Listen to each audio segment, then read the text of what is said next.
Once upon a time, on the NA ladder, there were two combatants, two sides, two factions. In the north, in the east, in the blue, there was a hive cluster just beginning to grow. And to the south, in the west, on the less snowy side of Waterfall, there was a Protoss.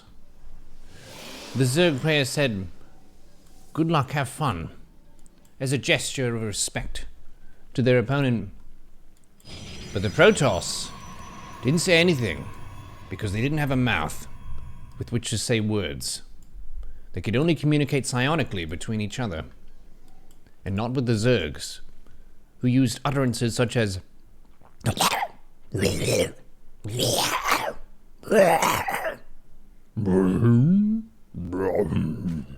and so on. The probe scanned the Zerg's main base, taking key notes of the extractor timing, in addition to the swimming pool placement. The drone, getting rather annoyed with this unwelcome guest, began to chase the probe around, and then went back to work. And another drone, being frustrated, "Stop messing with our minerals," chased the probe away. The Protoss decided to go for a cybernetics core, which Protoss basically always have to build because it unlocks all that other shit. And probes are being chrono boosted in the main. Another pylon was constructed in the main base, and the probe patrolled, wondering when the Zerg might take their third base. The third base would be taken in a strange spot. Actually in the spot of the second base, because the probe blocked the initial expansion, disrupting the Zerg's business, but it's not too bad. The Zerg just took the second best location for their second base, which is the location of their third base. More drones were being rallied over to the third base, and the Zerg decided that's enough SPing for now, let's just get metabolic boost and move on to other things with our life. The Zerglings attacked this pylon, which was cancelled just in the nick of time. And a third base is established. Over the grass and past the trees, an adept scurried across the map, sending a shade ahead of her. She looked for some damage, trying to harass the third, but then changing her mind and going toward the main base. The Queen greeted the adept, but the adept didn't quite know what that meant, so it shaded away in confusion. More lava was being born, in increasing numbers due to the injects of the Queens. The Protoss decided it's time to take another place of business, and took a third base at an early time of 3 minutes 30 in the game. The Zerglings grew in number.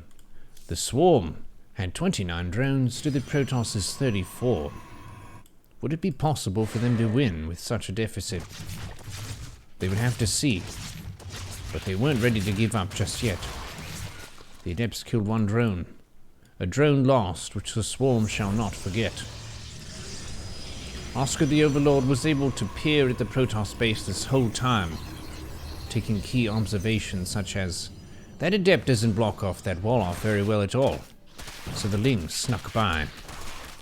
The opponent, feeling very generous, offered a tribute of probes to the Zerg, and sent them into the Zerglings, which were able to bite the shit out of them until they were dead. Probes were then pulled all around the bases willy-nilly, and the Protoss mining operations were completely disrupted, reducing their income to near zero. Nevertheless, a third base was on the way, and the Protoss Oracle and Adepts was going to be able to clean up these links in due time. However, on the Zerg side of things, they were reaching nearly 3 base saturation, heaps of drones, piles of drones, lava flopping all over the ground, ready to morph into whatever, Zerglings or drones. More drones were being built, and the Swarm decided to invest in melee attacks for their Zerglings and their bombas. A stalker shot at Oscar, specifically at his butt, and Oscar said, "Why do you do this?" But it was a distraction, because the Zerg was able to get many drones during this time. The Protoss felt accomplished, but Oscar knew that that timing window allowed the swarm to get far ahead and take a fourth base. Adepts stood as guardians of this third base, and the Protoss decided to make stargates and eventually transition into air. There was but one problem. Their economy was shit, and they couldn't afford 3 stargates of air units, not with so few probes, due to the disruption earlier on. Now the swarm had 54 drones, and at that point pivoted into mass Zergling production. The Oracle, displaying fancy moves, was able to kill a creep tumor before it could establish itself. And the Zergling pressure begun. The Lings ran by the natural, by the third, looking for any opening they could find. But the Protoss defense was bulletproof. And so they said, "Fine, we'll take a 5th base." And so they did take a 5th base, and made 13 more drones, plus 2 melee attacks, and centrifugal hooks for the bombers. A queen, in celebration of the newly born 4th base, was able to inject it right away, and thus boost its production capacity by 12,000-fold. The Adepts still stood guard here, enjoying their relatively relaxing job of standing next to this shield battery. They talked about what had happened earlier on in the game. "Do you think we're behind or ahead?" they might say to each other. But they wouldn't move their mouths because they don't have them, as Protoss don't. Hydralis Den was completed, and the Zerg was ready to diversify their unit composition beyond simply Ling Bane and mix in the mighty Hydralisks. The Protoss was gathering their Void Rays, already up to 6, and working on even more.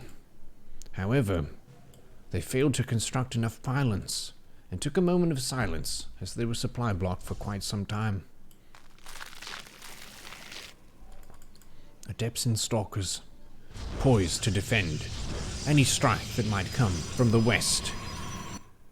And the Void Rays gathered their strength and prepared their prismatic alignment to boost down this 4th base hatchery. But the Hydras arrived just in time, and the Banelings bashed into the 3rd. 2 of the Void Rays were recalled, but the Protoss' situation was very shitty at this point. They only had a handful of units, and not really much to fall back on. The swarm was harvesting from 77 separate drones, even 79. GG was called, and the Protoss realized they had been destroyed on Waterfall. This is a story based on actual events on the NA ladder.